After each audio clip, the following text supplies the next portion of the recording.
name is Lindy Chen. I studied abroad in Taipei, Taiwan at the National Taiwan University for the fall 2009 year. I am an economics and accounting major as well as a Chinese major.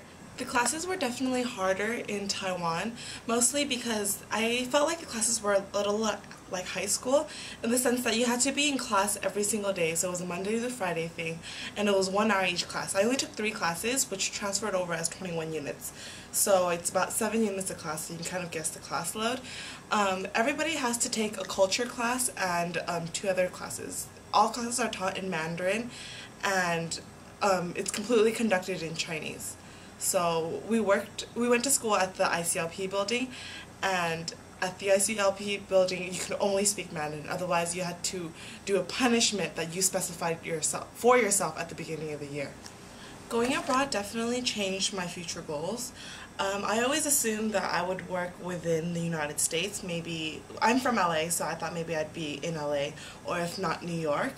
After the experience, I really think that I would want to go internationally now. Maybe not back to Taiwan specifically, maybe to China or maybe some other place in Asia, but definitely want to go abroad. It's one of the options that I'm considering. There are dorms available for you. I lived in the Prince dorms, which are about a 30-minute walk away from campus, so all the students ended up getting a bike, which was about the most expensive bike, which is about $60 US.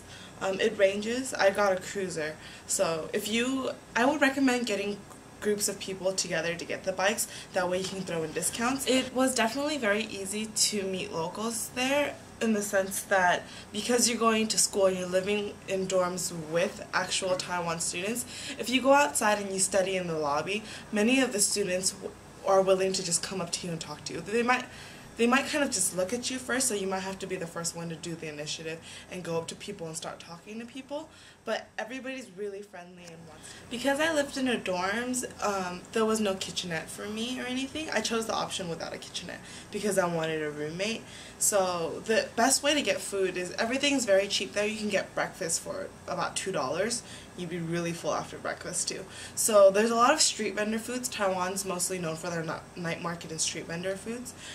There's a 7-Eleven by there, and I know you're thinking 7-Eleven, what can be in there? Their 7-Eleven is amazing. It's like a gigantic convenience store with homemade food and like random things you can just grab in the mornings. It's delicious.